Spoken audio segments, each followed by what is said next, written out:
हरिओम।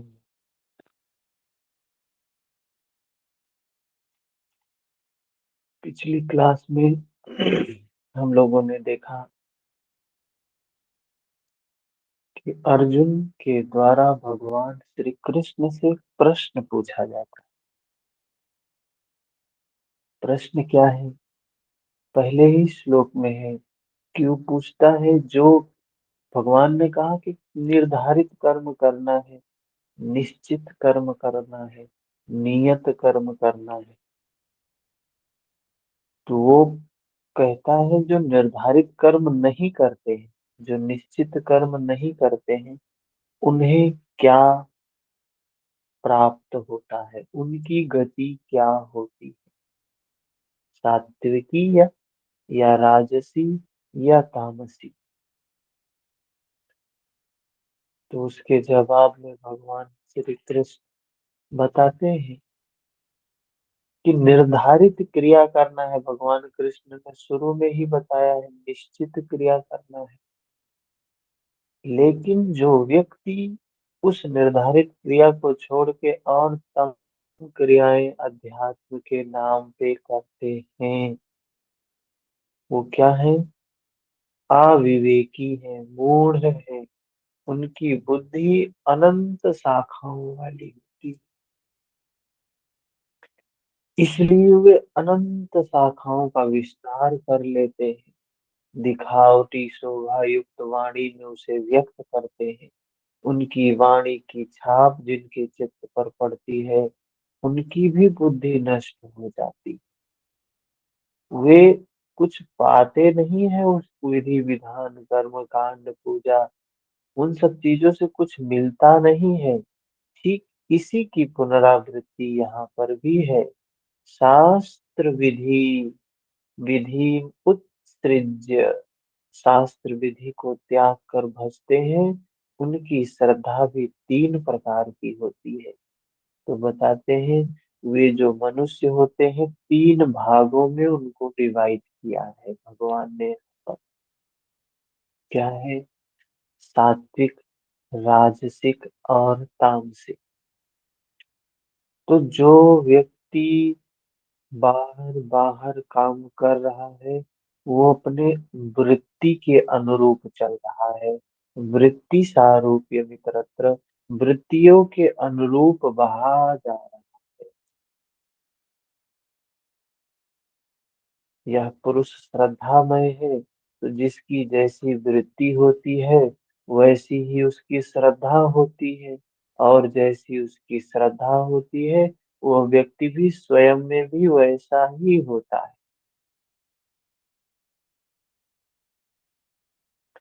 तो लोग कहते हैं मैं कौन हूँ, तो खुद जवाब देते हैं मैं ब्रह्म हूँ, मैं आत्मा हूँ, परमात्मा हूँ, शुद्ध हूँ, चैतन्य हूँ, निर्विकार हूँ।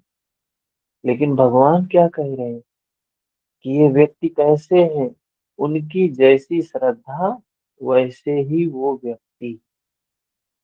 जैसा जिसका मन, वैसा ही व्यक्ति होता है। तो सारा का सारा खेल श्रद्धा का, मन का, वृत्ति का है। जैसी वृत्ति वैसा पुरुष।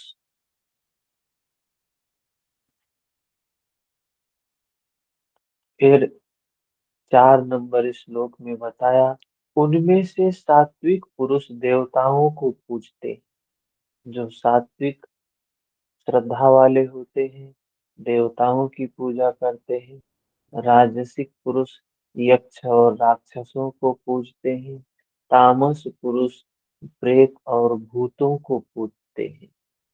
वे पूजन में अथक परिश्रम करते हैं। देखिए इन कर्म कांडों में, पूजा पाठ में कितनी परिश्रम, कितना मेहनत होता है। वही बात कह रहे हैं कि इनको पूजा करने में कम परिश्रम नहीं लगता है। 5 नंबर श्लोक में बताते हैं, वे मनुष्य शास्त्र विधि से रहित घोर कल्पित तप करते हैं, तपते हैं, और दंभ और अहंकार से युक्त, कामना और आसक्ति के बल से बंधे हुए। तो कामना और आसक्ति ही कर्मकांड का आधार होती है। जो भी साधना के नाम पे, मुक्ति के नाम पे जो भी खेल बाहर चल रहा है, वो सब का सब क्या है? कामना और आसक्ति से युक्त है, दंभ और अहंकार से युक्त है। फिर 6 नंबर श्लोक में क्या कहते हैं? जो ये बाहर कर्मकांड करते हैं, ये वास्तविक की जो शास्त्र नियत विधि है, जो निर्धारित कर्म है, इसको छोड़ के भगवान कह रहे हैं जो बाहर लोग करते हैं, उससे मुझ अंतर्यामी को, अर्थात उस मन की निर्मलता को, अर्थात उस धर्म को, उस योग की स्थिति को ही कमजोर करने वाले होते हैं। अभी मान लो जन्म हुआ है एक व्यक्ति का, बच्चे का जन्म हुआ है, और वो बच्चा अभी अपने संस्कारों की गांठें बांधे हुए है। एक संख्या मान ले कि 1000 संस्कार है उसके मन में। लेकिन जब व्यक्ति कर्मकांड करता है, बाहर के कुछ इस प्रकार के यज्ञ, पूजा पाठ, कर्मकांड, तो कह रहे हैं उससे हजारों के बजाय कई हजार हो जाते हैं, और विकार बढ़ जाते हैं। हम तो काम कर रहे हैं विकारों को समाप्त करने के, और उस परमात्मा के साथ अच्छे संबंध बनाने के लिए, अपने स्वयं को पुष्ट करने के लिए, लेकिन कह रहे हैं और कमजोर हो जाता है।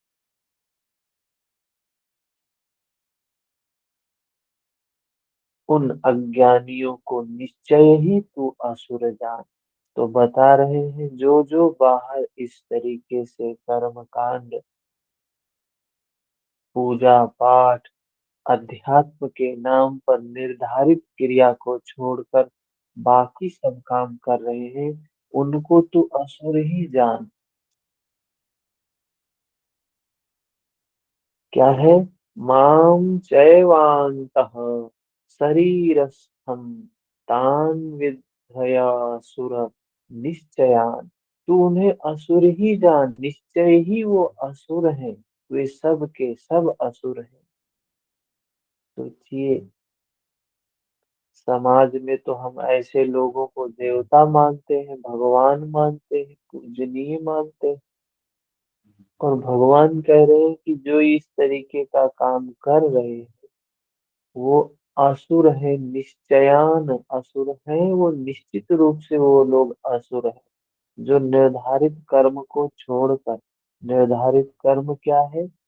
मन को निर्मल करने का काम, निर्मल करने की विधा, यज्ञ की प्रक्रिया, विकारों को नष्ट करने का काम ही निर्धारित क्रिया है। हम उसको छोड़ के और सब ऊट पटांग का काम करें, और बड़े आध्यात्मिक हुए फिरे, क्या मतलब है? कोई मतलब नहीं। कबीर इसी वजह से इतना कटाक्ष करते थे धर्म के लोगों पर, रूढ़िवादी लोगों पर। कितना कटाक्ष उनका सुनने में आता है। क्या कहते हैं? शरीर को धोए क्या हुआ, मलमल शरीर को धोए क्या हुआ, और मन साफ नहीं है। कहा ना, मीन सदा जल में रहे, धोए बास न जाए। जैसे मछली हमेशा पानी में ही रहती है, लेकिन उसको कितना भी धो, उसका बास नहीं जाता, उसकी दुर्गंध नहीं जाती। ऐसे बाहर हम कितना भी शरीर को साफ करें, साफ कपड़े पहने, साफ सब कुछ रखें, लेकिन मन अगर मैला है, मन में अगर विकार है, तो सारा बेकार है बाहर का करना। वही कह रहे हैं, असुर है, पाखंड कर रहे हैं। शास्त्र विधि को त्याग कर भजने वाले सात्विक पुरुष देवताओं को कह रहे हैं। तीन प्रकार के पुरुष होते हैं, एक सात्विक, एक राजसिक, एक तामसिक। तो जो शास्त्र विधि को छोड़ दिया, शास्त्र विधि का पालन नहीं कर रहा, निर्धारित कर्म का पालन नहीं कर रहा, तो जो सात्विक होते हैं वो देवताओं की पूजा करते हैं। जो राजसिक होते हैं यक्ष राक्षसों की पूजा करते हैं।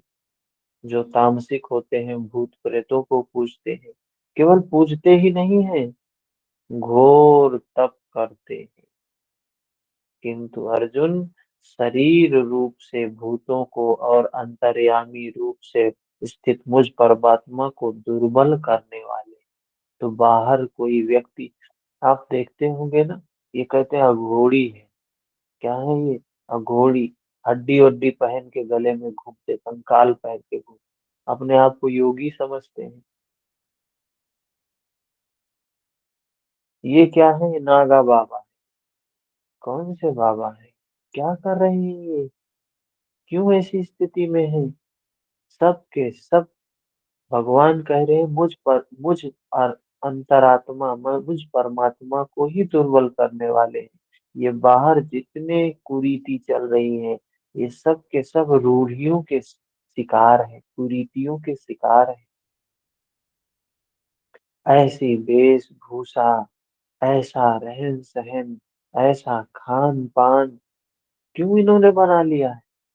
भगवान कृष्ण के समय में भी ऐसी रूढ़ियां, ऐसी कुरीतियां थी जैसे आज है। उस समय में, भगवान कृष्ण के समय में एक संप्रदाय हुआ करता था, जैसे आज नागा संप्रदाय, अघोड़ी है। ऐसे उस समय हुआ करते थे केश कंबल संप्रदाय। केश कंबल संप्रदाय में क्या होता था, वो अपने केश को, अपने बाल को इतना बड़ा बना लेते थे ना, उसी बाल को बिस्तर के जैसे प्रयोग करते थे। उसी बाल पे सोना, उसी को ओढ़ के रखना, अपने शरीर को ढकने के लिए भी वही बाल का प्रयोग करते थे। और फिर उसी बाल पे ही रहना, सोना, यही सब करते थे। मतलब बैठना है तो बाल बिछा लिए, उसे बैठ। सोचिए।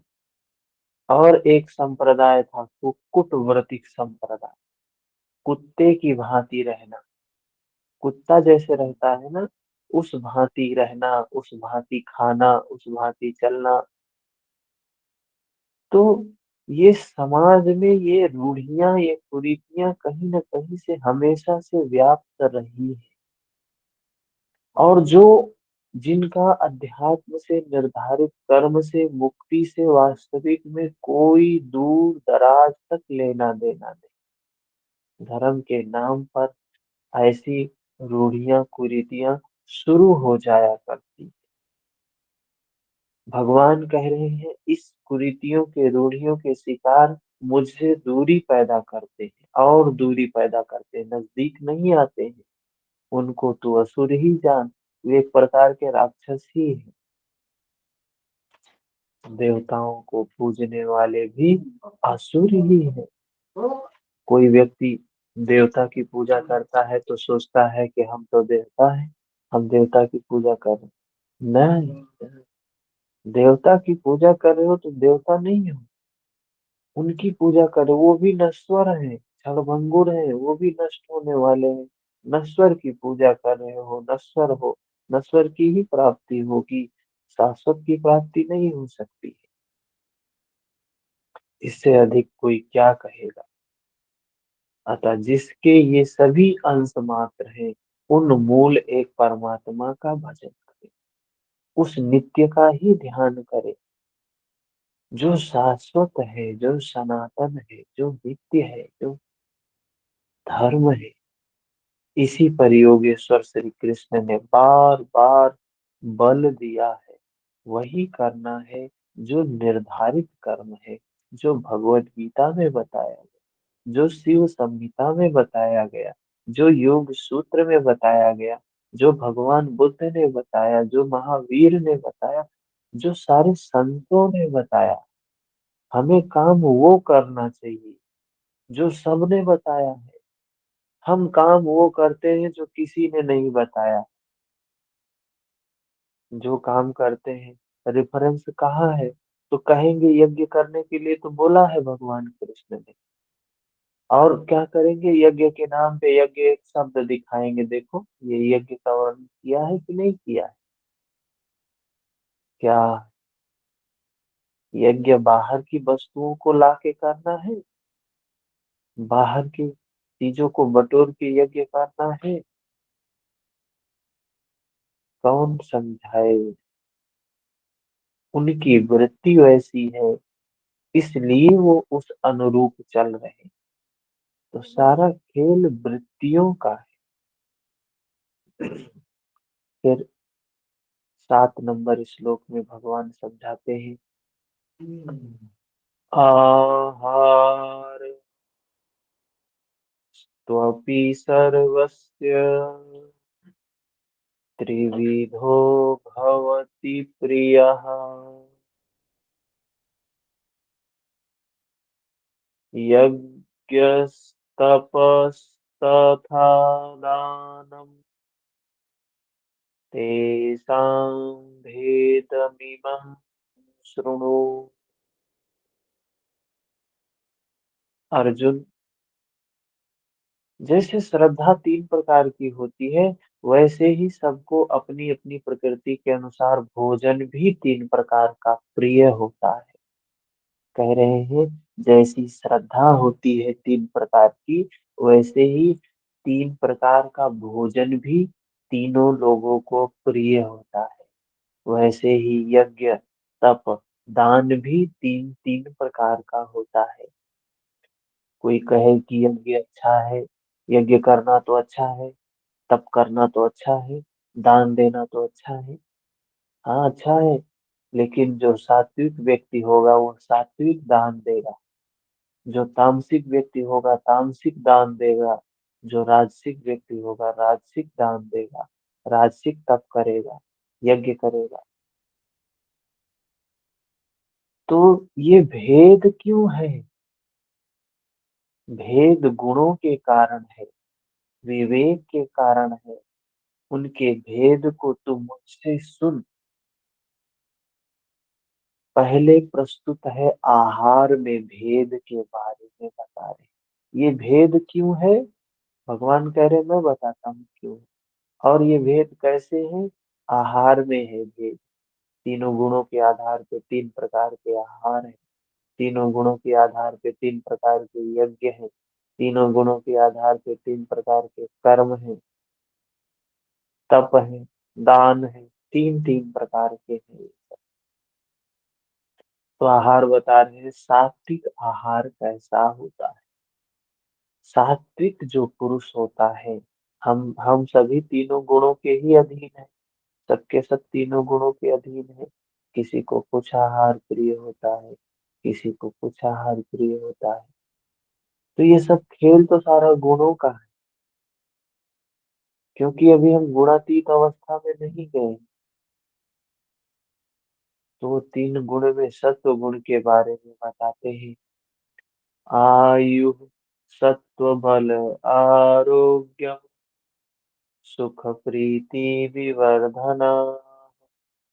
आयु सत्व बल आरोग्य सुख प्रीति विवर्धना। रस्याः स्निग्धाः स्थिरा हृदया आहारा सात्विक प्रियाः।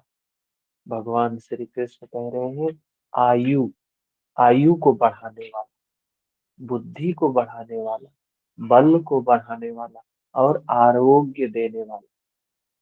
आयु बढ़ाता है, बुद्धि बढ़ाती है, बल बढ़ाता है, आरोग्य देता है, स्वास्थ्य देता है, सुख और प्रीति को बढ़ाने वाला। सुख भी बढ़ता है और प्रीति भी बढ़ती है। रस युक्त चिकने और स्थिर रहने वाले स्वभाव से ही हृदय को प्रिय लगने वाले भोज्य पदार्थ सात्विक पुरुष को प्रिय होते हैं। तो जो सात्विक पुरुष होता है उसको कैसे भोजन अच्छे लगते हैं, ये बताया। योगेश्वर श्री कृष्ण के अनुसार स्वभाव से हृदय को प्रिय लगने वाला, बल, आरोग्य, बुद्धि और आयु बढ़ाने वाला भोज्य पदार्थ ही सात्विक। जो भोज्य पदार्थ सात्विक है वही सात्विक मनुष्य को प्रिय होता है। इससे स्पष्ट हो जाता है कि कोई भी खाद्य वस्तु सात्विकी, राजसी, तामसी नहीं होती। उसका प्रयोग सात्विकी, राजसी, तामसी हुआ करता है। न दूध सात्विक है, न प्याज राजसी है, न लहसुन तामसी है। लोग कहते हैं, अरे ये तामसिक आहार, ये राजसिक आहार, ये सात्विक आहार।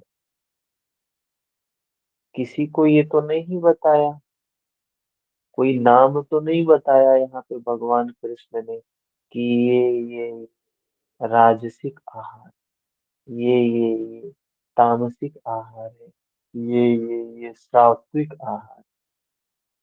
ऐसा तो नहीं बताया उन्होंने। उन्होंने तो सिर्फ गुण बताए और स्वभाव बताया है, गुण बताया है।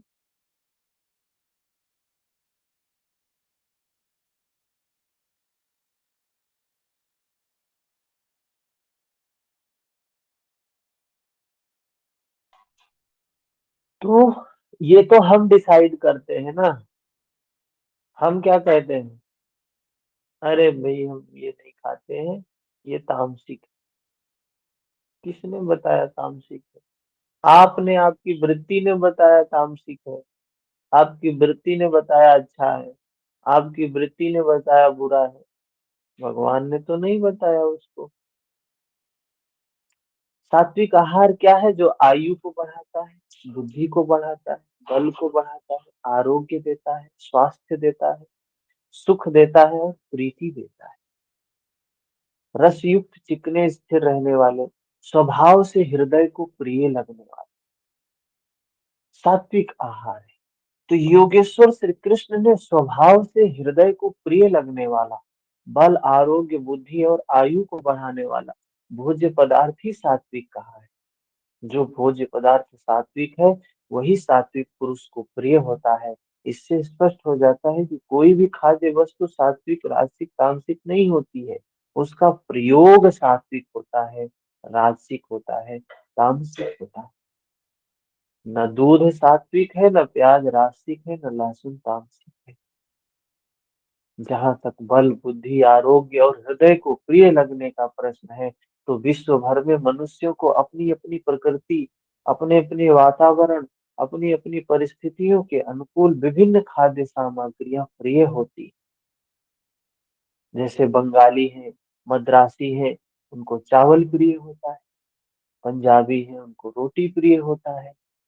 एक और तो अरब वासियों को दुम्बा, चीनियों को मेढक, तो दूसरी ओर ध्रुव जैसे ठंडे प्रदेशों में मांस बिना गुजारा संभव नहीं है। तो क्या वो मांस सारे खाते हैं तो हम उनको कहेंगे सब तामसिक ही है, सब राक्षसी है? उनका कल्चर ऐसा है, उनकी परिस्थिति ऐसी है, उनको खाना ही है, उनको कुछ मिलेगा ही नहीं तो खाएंगे क्या? हमारे यहाँ तमाम प्रकार की सब्जियां होती हैं, तो हम ये है कि चलो भाई ये हम खाते हैं, ये सात्विक है, बाकी सब राजसिक। सामान वही है, वो कब सात्विक हो जाएगा, कब राजसिक हो जाएगा, कब तामसिक हो जाएगा, वो बता रहे हैं भगवान।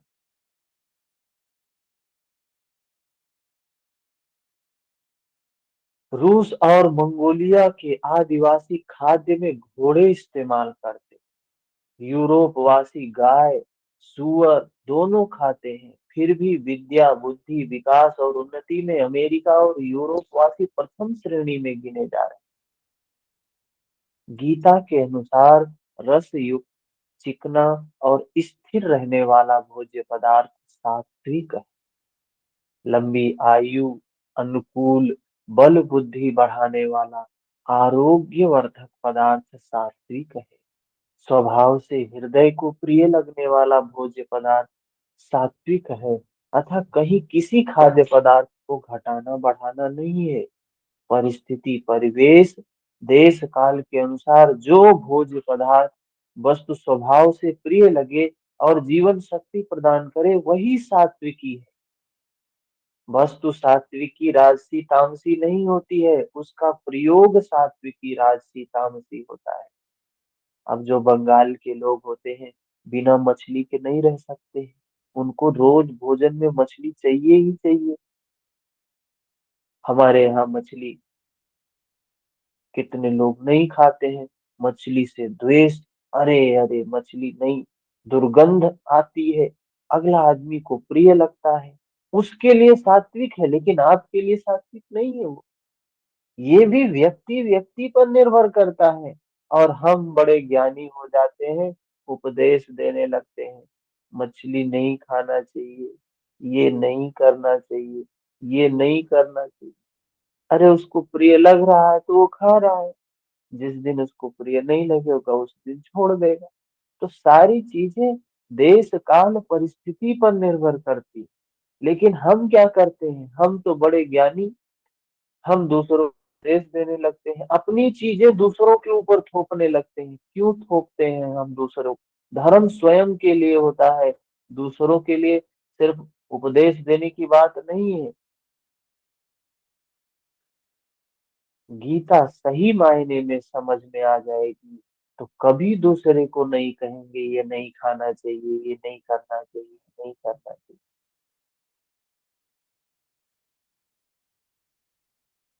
तो ये सात्विक राजसिक तामसिक, इसके उसमें कितने लोग लहसुन लहसुन नहीं खाते हैं भाई, ये तो राजसिक है, ये तामसिक है। प्याज नहीं खाते हैं, ये तो राजसिक है, ये तामसिक भैया कभी कभार मजबूरी में कुछ उपलब्ध नहीं हो तो खा ले, जीवित रहने के लिए खा ले। वरना अपने तैत्तिरीय उपनिषद में भी ये जो पंचकोश प्राण की व्याख्या है उसमें अन्न का कितना ज्यादा प्रभाव पड़ता है। है। जिस देखिए भाव से हम क्या खाते है। हैं तो किसी के हम प्राण हर के उस चीज से अपना भरण पोषण करेंगे तो उसका अपने स्वभाव पे अपने व्यवहार पे फर्क तो जी, पड़ेगा ना। वही बता रहे हैं ना कि गीता जो आई है, ये गीता हमारे सामने है। कहा गया है, वेद से उपनिषद निकले हैं, उपनिषदों का सार उपनिषद रूपी गायें हैं। और भगवान कृष्ण ने उन गायों से, भगवान कृष्ण को बोला गोपाल है। क्या है ये? इन्होंने गायों से दूध को पान करके, दुग्ध पान करके ये गीता रूपी अमृत दिया है, मक्खन दिया है। तो ये गीता तो वहीं से निकली है, उपनिषदों से निकली है। हम कोई एक जगह पढ़ते हैं और वो व्याख्या पढ़ते हैं, व्याख्या पढ़ते हैं तो हमें लगता है ऐसी चीजें कही गई। गीता के अनुसार ही लोग प्रवचन करते हैं, व्याख्याएं देते हैं, ये नहीं करना चाहिए, ये नहीं करना चाहिए। हम सबके ऊपर जबरदस्ती कोई चीज क्यों थोप सकते हैं बताएं? भगवान बुद्ध ने तो कभी नहीं कहा कि ऐसा नहीं करना, ऐसा नहीं करना, ऐसा नहीं करना। ये इन चीजों के बारे में कभी हम किसी को कोई चीज थोप नहीं सकते, जबरदस्ती किसी से नहीं करवा सकते हैं। बाहर से हमने तो मना कर दिया, लेकिन उसके मन में जो चीजें हैं उसको कौन समाप्त करेगा? समाज में यही चल रहा है, ये नहीं करना है, ये नहीं करना है। और जीवन, मांस, आज समाज, देश, दुनिया, अगर आज मांस बंद हो जाए ना तो अकाल पड़ जाएगा, अन्न की कमी हो जाएगी। सबसे ज्यादा खाने वाली चीज अगर कुछ है तो मांस है। कितना, अगर पूरी दुनिया में देखा जाए तो कितनी मात्रा में लोगों का पेट भर रहा है इससे। हम नहीं खाते, हमारे लिए अच्छी बात है। हम स्वयं के मालिक हैं ना, अपने मालिक हैं हम। तो यहाँ जो बताया, वस्तु का विभाजन नहीं किया, सात्विक राजसिक तामसिक, जो वस्तु का विभाजन होता है हम स्वयं करते हैं वस्तु का विभाजन। या कोई व्यक्ति कह देता है ये सात्विक है, ये राजसिक है, ये तामसिक है। अगर करना होता तो भगवान कृष्ण ही ना बता देते? क्या उनको नहीं पता था ये चीज? वो स्वयं बता देते कि ये नहीं खाना चाहिए, ये खाना चाहिए। हम्म। इसी अनुकूलन के लिए जो व्यक्ति घर परिवार त्याग कर केवल ईश्वर आराधना में लिप्त है, संन्यास आश्रम में है, उनके लिए मांस मदिरा त्याज्य है, क्योंकि अनुभव से देखा गया है कि ये पदार्थ आध्यात्मिक मार्ग के विपरीत मनोभाव उत्पन्न करते हैं। कुछ चीजें बताई हैं, इनको नहीं खाना। क्यों नहीं खाना है इनको? क्योंकि ये साधना में विघ्न उत्पन्न करते हैं। मदिरा है, नशा पता है, मांस है, इनका सेवन नहीं करना चाहिए एक सन्यासी को, एक इस मार्ग में चलने वाले लोगों के लिए। क्योंकि अनुभव से देखा गया है ये पदार्थ आध्यात्मिक मार्ग के विपरीत मनोभाव उत्पन्न करते हैं, उन विकारों को उत्पन्न करते हैं। इनसे साधन पथ में से भ्रष्ट होने की अधिक संभावनाएं। जो एकांत देश का सेवन करने वाले विरक्त हैं, उनके लिए योगेश्वर श्री कृष्ण ने अध्याय 6 में आहार के लिए नियम दिया है कि युक्ताहार विहारस्य युक्त चेष्टस्य कर्मसु युक्त स्वप्नावबोधस्य योगो भवति दुःखः। सात्विक राजसिक तामसिक के बारे में उन्होंने सिर्फ गुण ही बताए हैं, क्या सात्विक है, क्या राजसिक है, क्या तामसिक है। लेकिन एक साधक के लिए क्या युक्त है, क्या होना चाहिए युक्त, वो स्वयं भी अनुभव से पता चलता है, किसी को बताने की जरूरत नहीं है। अगर आप साधना मार्ग में चल रहे हैं तो देखेंगे कि कौन कुछ आहार ऐसे हैं जिनको खाने के बाद तमोगुण बढ़ेगा। जो तमोगुण बताया है ना वो आएगा, वो लक्षण आने लगेगा। तो ये गुणों को जानना है और वो गुण वो स्वभाव हमें दिखने लगे तो ऐसा आहार खुद ही छूट जाता है। खुद ही छूट जाता है, ये उपदेश से नहीं छूटता है, खुद ही छूट जाती है। कोई मार्ग में जा रहा है और देखेगा कि इस ये करने पर तो विघ्न आ रहा है और हमें आगे जाना है, तो वो चीजें स्वतः ही छूट जाती। जब स्वतः छूटती है तो मन में आसक्ति नहीं होती है।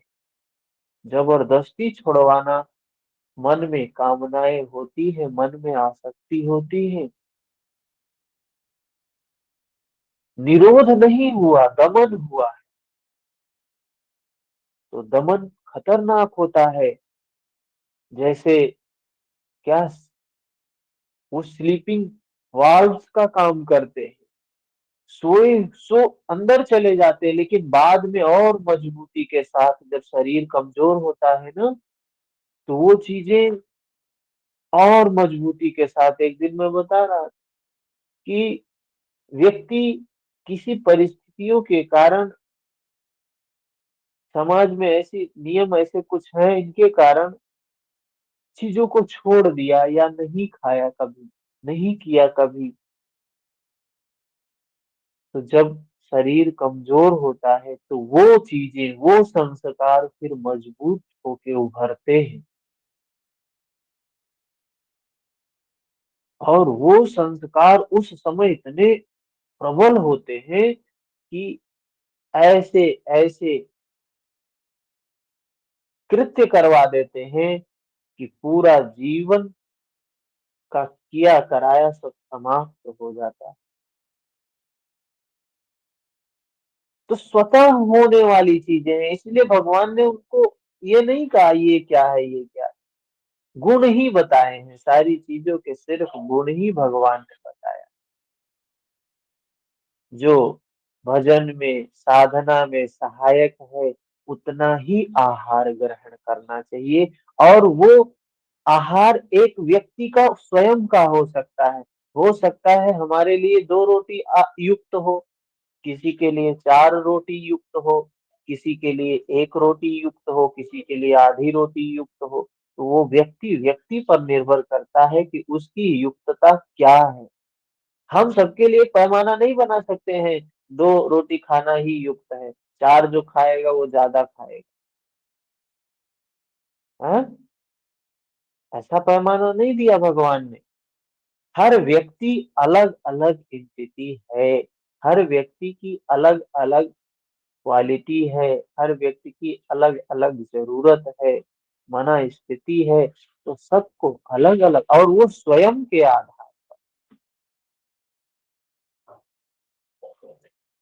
उसके बाद राजस पुरुष को प्रिय लगने वाले, जो राजसिक पुरुष है उनको प्रिय लगने वाले आहार के बारे में भगवान बताते हैं। कट्व, अम्ल, लवण, अत्युष्ण, तीक्ष्ण, रूक्षण, विदाहिना आहार राजस्येष्ठा दुख शोकामय प्रदा। राजसिक जो पुरुष होते हैं, जो रजोगुण वाले पुरुष होते हैं, उनको कैसा भोजन प्रिय होता है?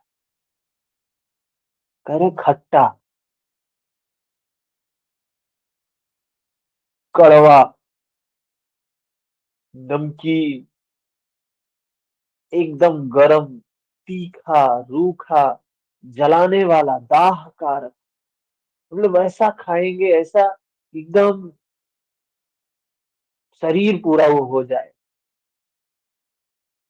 दुख, चिंता, रोग को उत्पन्न करने, जो चीज खाएंगे कि जो दुख को उत्पन्न करे, चिंता को उत्पन्न करे, रोग को उत्पन्न। वहां क्या था? वहां तो सुख, प्रीति, विवर्धना, सुख को बढ़ाने वाला, प्रीति को बढ़ाने वाला। लेकिन ये राजसिक आहार जो होगा, वो दुख बढ़ाएगा, चिंता बढ़ाएगा, रोग को बढ़ाएगा। वहां तो रोग समाप्त हो रहा था, राजसिक आहार से रोग बढ़ेगा।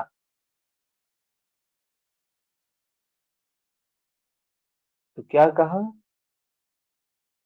ये राजस पुरुष को प्रिय होता। तो आज तो हर आदमी रोगी है, हर आदमी रोगी है। और रोगी है काहे के लिए? आहार ही ऐसा है हर ऐसा आहार, युक्त आहार तो बिल्कुल नहीं है, अयुक्त ही अयुक्त आहार है। गलत आहार, गलत समय पर खाना, गलत तरीके से खाना, गलत मात्रा में खाना, अयुक्त है पूरा। तो क्या है? राजसिक पुरुष को प्रिय होता है जो दुख देता है, बीमारी देता है, चिंता देता है, स्ट्रेस देता है। तो कौन स्ट्रेस, किसके पास स्ट्रेस नहीं है बताइए? तो हम कह सकते हैं कि आहार एक महत्वपूर्ण कारण है स्ट्रेस का, तनाव का। भगवान कह रहे हैं कि राजसिक आहार खाएगा तो स्ट्रेस, चिंता तो क्या है? और चिंता है तो मतलब रजोगुणी आहार है हमारे, राजसिक आहार है, और रोग भी है उसके साथ में,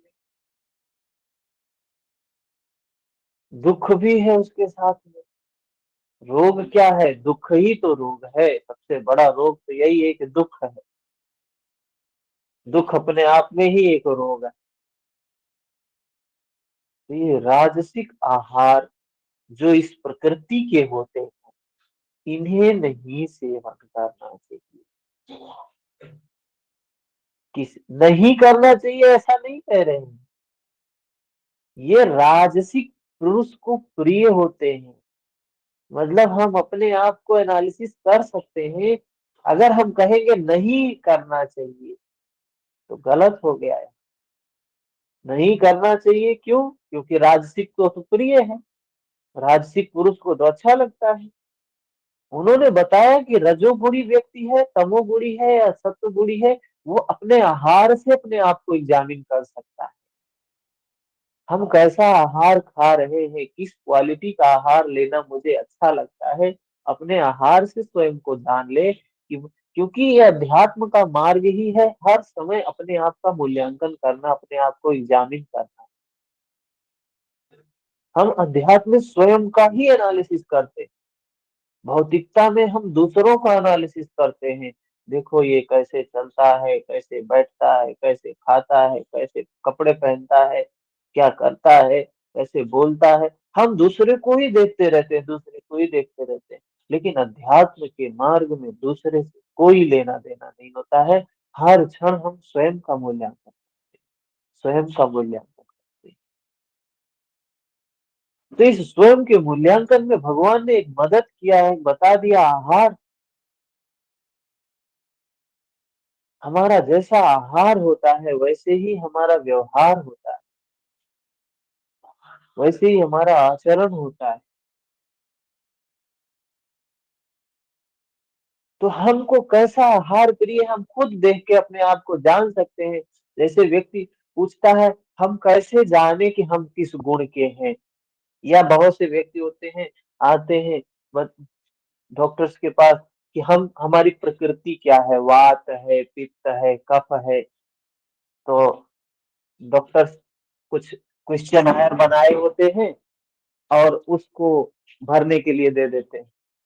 कुछ ऐसा टेक्निक है। तो वो भरने के बाद वो एग्जामिन करके उसमें देखते हैं इन्होंने कैसा आंसर किया है, उसके आधार पर बताते हैं आपकी ये प्रकृति। कुछ और ऐसे डॉक्टर हैं, वैद्य हैं, जो आपकी नाड़ी देख के बता देते हैं कि आपकी प्रकृति क्या है। तो ये हम खुद एग्जामिन कर सकते हैं, हम सत्व हैं, रज हैं, तमो हैं, ये हम अपने आहार को एनालिसिस करके देख सकते हैं। भगवान ने यही किया है, बस बता दिया ये आहार जो लेता है, जिसको अच्छा लगता है, और इस आहार से दुख, चिंता और रोग उत्पन्न होता है, ये सारी चीजें हैं। तो आप समझ जाओ कि आप रजोगुणी व्यक्ति हो। हम्म, सही है ना? कितना सरल टेक्निक दिया है स्वयं के मूल्यांकन का, स्वयं को जानने का। बताया ये प्रकृति तीन गुणों से उत्पन्न है, सत्व रज तम, और ये तीनों गुण ही काम कर रहे हैं सर्वत्र। इन्हीं गुणों के कारण ही सब कुछ हो रहा है, इसमें कोई व्यक्ति कुछ नहीं कर रहा है। तो फिर यही प्रश्न आता है कि ये गुणों में हम कौन से गुण के हैं? भगवान ने सीधा बता दिया, ये आहार देख लो, कौन सा आहार खा रहे हो, कौन सा आहार अच्छा लग रहा है, और कैसे हो, दुख में हो, चिंता में हो, रोग में हो। तो स्वाभाविक है क्रोधी, तो स्वाभाविक है कि रजोगुणी व्यक्ति हो आप। कोई अच्छा है कोई बुरा है, ऐसा कभी नहीं कहा कि रजोगुणी अच्छा है, तमोगुणी बुरा है, सत्वगुणी अच्छा है। तीन गुण है, और इन तीनों गुणों के अपने अपने स्वभाव हैं, और हमको इन तीनों गुणों से परे जाना है। इनको हमको इन तीनों गुणों को छोड़ना है, सत्व को, रज को, तम को, तीनों गुणों से परे जाना है, गुणातीत की अवस्था प्राप्त करनी है। फिर उसके बाद तमोगुण के बारे में बताते हैं भगवान। यातयामं गतर्सम्पूति पर्युषितं च यत् उत्तिष्ठमपि चामेध्यं भोजनं तामसप्रियम्। जो भोजन देर से बना हुआ है, तामसिक व्यक्ति को बासी भोजन, रस रहित, जिसमें भोजन में रस नहीं है, दुर्गंध है, उत्कृष्ट, जूठा भोजन, अपवित्र भी है, तामस पुरुष को प्रिय होता है। प्रश्न पूरा हुआ। अब प्रस्तुत है यज्ञ के बारे में। तीन प्रकार के यज्ञ भी होते हैं। जैसे भगवान ने बताया, तीन प्रकार के, तीन गुण है, तीन श्रद्धा है, तीन आहार है। ठीक है। अब यज्ञ बताते हैं। यज्ञ बताया है कि यज्ञ करना है सबको। तो बताते हैं 3 प्रकार के यज्ञ क्या है। एक तो निर्धारित यज्ञ की प्रक्रिया बताई है भगवान ने। 11 नंबर में क्या बताते हैं, अफलाकांक्षित यज्ञो विधि दृष्टो या युज्यते यस्त्वव्यमेवेति मनः समाधाय स सात्विकः। जो यज्ञ विधि दृष्ट शास्त्र विधि से निर्धारित किया गया है, जो यज्ञ शास्त्र विधि से निर्धारित किया गया है। जैसा पीछे अध्याय 3 में यज्ञ का नाम लिया, अध्याय 4 में यज्ञ का स्वरूप बताया। बहुत से योगी प्राण को अपान में, अपान को प्राण में हवन करते हैं, प्राणापान करते हैं, फिर प्राणापान की गति का निरोध करते हैं। क्या बताया भगवान बुद्ध ने, कहा आनापान, आन अपान, आ रही है जा रही है, आने वाली सांस को आन, जाने वाली सांस को अपान। भगवान बुद्ध ने कहा प्राण, जो हम श्वास ले रहे हैं, अपान, जो श्वास छोड़ रहे हैं। भगवान कृष्ण कह रहे हैं प्राणापान। इनके प्रति हवन का मतलब सजग है, बिल्कुल सजग है, बिल्कुल तटस्थ, एकदम सजग। इनके आने जा, महर्षि पतंजलि क्या कह रहे हैं, प्राणायाम तस्मिन सती, सती सजग हो जाए, अवेयर रहे, किसके प्रति, आती जाती श्वास के प्रति। बाह्य अभ्यंतर, महर्षि पतंजलि कह रहे बाह्य अभ्यंतर स्तंभ वृत्ति, ये स्वभाव है हमारी श्वास का, इसको देखें। सती मतलब सजग हो जाए उसके प्रति। भगवान कह रहे हैं यज्ञ क्या है, यज्ञ प्राण का अपान में हवन, अपान का प्राण में हवन। बैठ जाइए आराम से और देखिए प्राण, जब तक प्राण जा रहा है तब तक उसको देखिए। अपान, जब अपान जाने लगे तो अपान को देखिए। हवन का मतलब यही है कि दृष्टा भाव से, साक्षी भाव से जो घटना घट रही है, जो हो रहा है, जो सत्य है, उसको देख रहे हैं, उसको जान रहे हैं। प्राण जानते जानते क्या होगा, महर्षि पतंजलि ने भी इस सूत्र में बताया है, बाह्य अभ्यंतर विषयाक्षेपी चतुर्था, चतुर्थ अवस्था आएगी, न बाहर रह जाएगा न भीतर रह जाएगा, न बाहर जाएगी श्वास न भीतर जाएगी सांस। और ये क्या कह रहे हैं, प्राण अपान की गति का निरोध कर, निरोध हो जाएगा, प्राणों की गति स्थिर कर लेते हैं। फिर संयमाग्नि में हवन करते हैं। इस प्रकार यज्ञ के 14 सोपान बताए गए, जो सब के सब ब्रह्म तक की दूरी तय करा देने वाली एक ही क्रिया की ऊंची नीची अवस्थाएं हैं। जैसे सीढ़ी होती है ना, सीढ़ी में कितने डंडे लगे होते हैं, 7 8 10 12, जितनी लंबी सीढ़ी उतनी लंबे उतने डंडे लगे हुए हैं उसमें चढ़ने के लिए। तो सीढ़ी एक साधन है उस छत पर पहुंचने का। उसमें डंडे जो है, जो पायदान लगे हुए हैं जिस पे हम चढ़ते हैं, वो एक सोपान है। ऐसे बता रहे हैं भगवान की यज्ञ के 14 सोपान है, 14 डंडे हैं जिस पे हमें चढ़ना है। महर्षि पतंजलि ने भी बताया उन डंडों के बारे में, 8 डंडे हैं उसमें। अष्टांग योग, भगवान बुद्ध ने भी बताया, अष्टमंग, 8 मार्ग, 8 उसमें वो है, अंग है, अष्टांगिक मार्ग।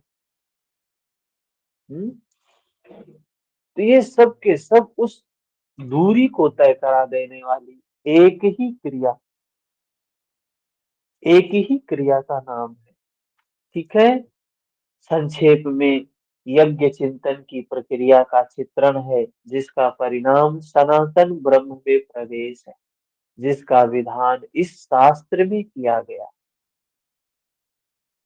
उसी शास्त्र विधान पर पुनः बल देते हैं कि अर्जुन, शास्त्र विधि से नियत किए हुए जिसे करना ही कर्तव्य है, जो मन का निरोध करने वाला है, जो फल को ना चाहने वाला पुरुष द्वारा किया जाता है वह सात्विक यज्ञ है। सात्विक यज्ञ के बारे में बता रहे हैं यहाँ पर। क्या है? जिसका परिणाम सनातन ब्रह्म में प्रवेश है। यज्ञ वो है जिसके परिणाम स्वरूप मन निर्मल होता है, मन शांत होता है, मन विकारों से रहित होता है।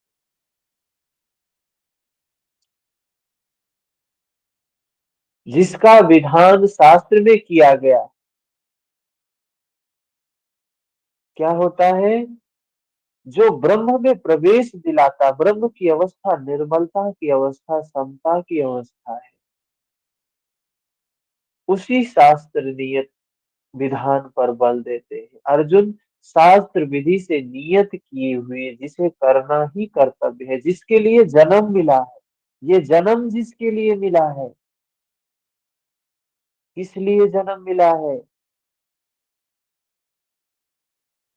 अपने मन को विकारों से विमुक्त करने के लिए मिला है। यही कर्तव्य है जो मन का निरोध करने वाला है, जो फल को ना चाहने वाले पुरुषों द्वारा किया जाता है। वही यज्ञ है जो किसके द्वारा किया जाता है? निष्काम भाव से, निष्काम भाव से निष्काम कर्म किया जाता है। कह रहे हैं जो सात्विक पुरुष कर सकते हैं, राजसिक और तामसिक निष्काम भाव से इस काम को नहीं कर सकते। 12 नंबर श्लोक। अभिसंधाय तु फलम् दम्भार्थ दम्भार्थमपि चैव यत् युज्यते भरत श्रेष्ठ तं यज्ञं विद्धि राजसम्।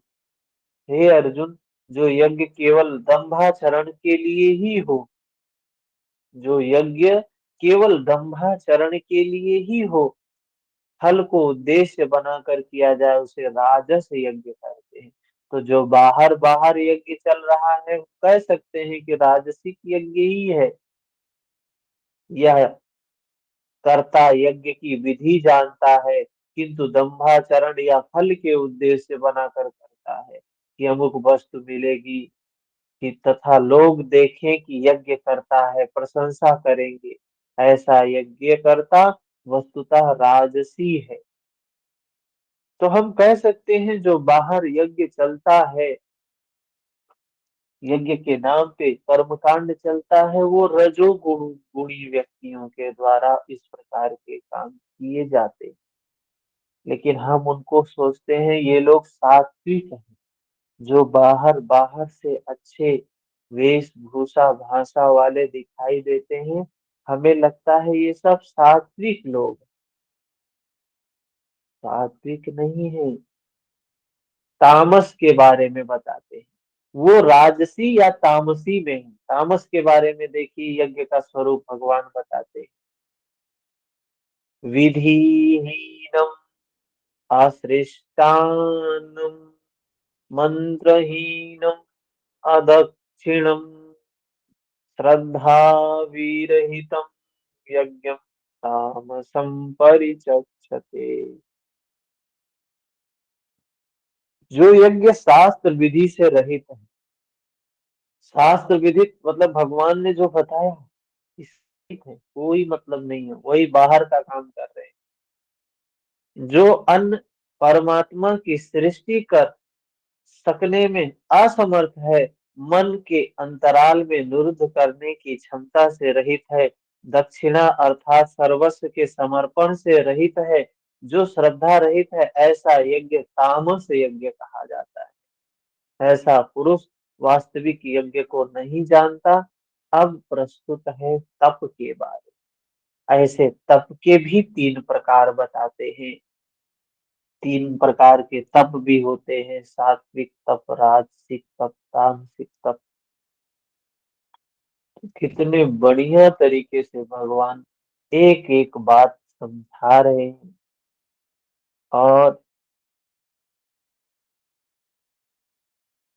ये समझ में आ जाए तो भला हो गया सबका, हमारा भी और हर व्यक्ति का स्वयं का भला, सबसे पहले स्वयं का भला हो, फिर दुनिया के भले के बारे में सोचा जा सकता है। तो कोई प्रश्न है आपका तो बताएं, किसी का कोई प्रश्न?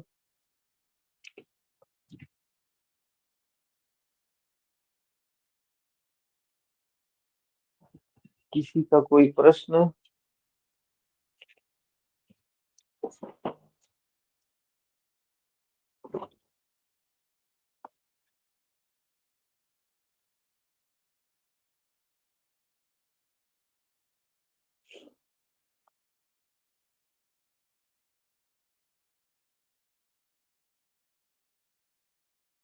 नहीं है। तो कल मिलते हैं 17वें अध्याय में। कितना श्लोक है?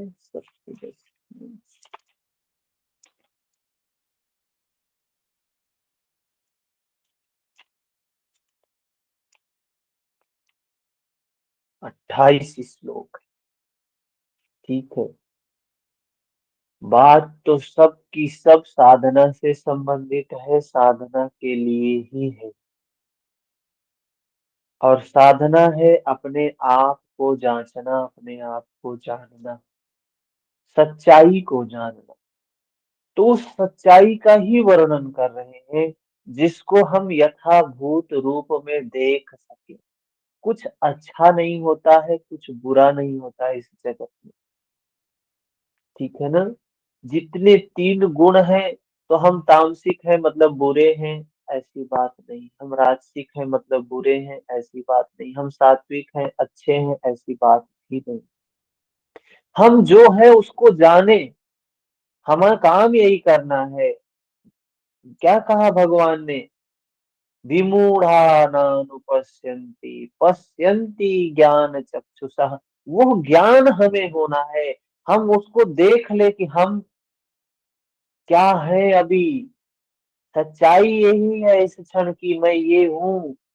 लोग स्वीकार नहीं करते हैं। किसी को कह दो आप बड़े सात्विक हैं, व्यक्ति प्रसन्न हो जाता है। किसी को कह दो बड़े तामसिक व्यक्ति हो, दुखी हो जाता है। क्यों? हम किसी को अच्छा और बुरा मान लेते हैं, उसके प्रति आसक्त हो जाते हैं, फिर सोचते हैं यही होने चाहिए, यही नहीं होने चाहिए। कुछ भी अच्छा नहीं होता है, कुछ भी बुरा नहीं होता। जो जाना आपने वो अच्छा है, वो सत्य है। जो नहीं जाना वो असत्य है, झूठा है। तो जितना जितना जानेंगे स्वयं को, और वो ध्यान से संभव है। बिना ध्यान के कोई अपना मूल्यांकन नहीं कर सकता है। जब ध्यान घटित होता है ना, कहते हैं ये ध्यान हमेशा होने वाली चीज है, कोई बैठ के करने वाली चीज नहीं है। बात सही है। तो जब ध्यान का अभ्यास करते हैं, तो धीरे धीरे ये ध्यान हमेशा होने लगता है। प्रतिक्षण अपना मूल्यांकन चलने लगता है, प्रतिक्षण अपना मूल्यांकन चलने लगता है। हर क्षण अपना मूल्यांकन करते रहते हैं। और मूल्यांकन करके अच्छा और बुरा नहीं मानते हैं। अरे मैं मूल्यांकन किया और मैं बहुत अच्छा हूँ, मैं तो बहुत अच्छा हूँ। अरे मैं बुरा हूँ, अच्छा सोच के खुश हो गए, बुरा सोच के दुखी। ये नहीं होता है। सिर्फ मूल्यांकन करते, उसको देखते हैं, दृष्टा भाव से जानते हैं, हाँ ये सच्चाई है इस क्षण की। ये है हमारे अंदर। मन में क्रोध है तो है, द्वेष है तो है, वासना है तो है।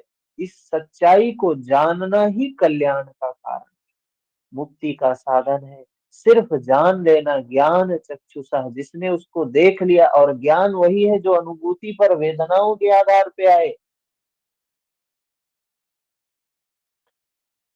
वो ज्ञान चक्षु जब खुलेगा, तो दर्शन होता है, ऐसे नहीं होता है।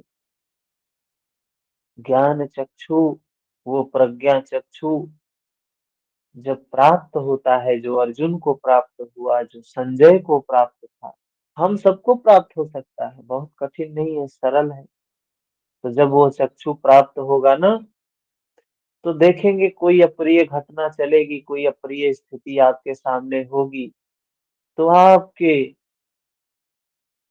शरीर में ये ऐसी वेदनाएं होंगी, ऐसे तरंग होगी, जैसे गिटार के एक तार दिया जाए ना, हल्का सा गिटार के तार को छेड़ा जाए, देखिए कैसी ध्वनि होती है।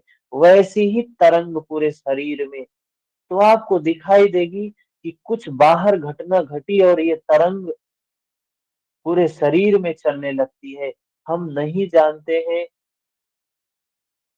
तो हम बाहर की घटना को अच्छा और बुरा करने लगते हैं, अनुकूल और प्रतिकूल करने लगते हैं। लेकिन जब उस प्रज्ञा वो चक्षु प्राप्त होता है, तो देखते हैं सब कुछ तो भीतर ही हो रहा है, बाहर सिर्फ साधन हो गया, बाहर सिर्फ माध्यम बन गया। कोई अच्छा नहीं, कोई बुरा नहीं, सब कुछ सिर्फ और सिर्फ हमारे कर्मों की वजह से, हमारे संस्कार की वजह से होता है। ठीक है, तो कल इसके आगे कंटिन्यू करें। हरिओम।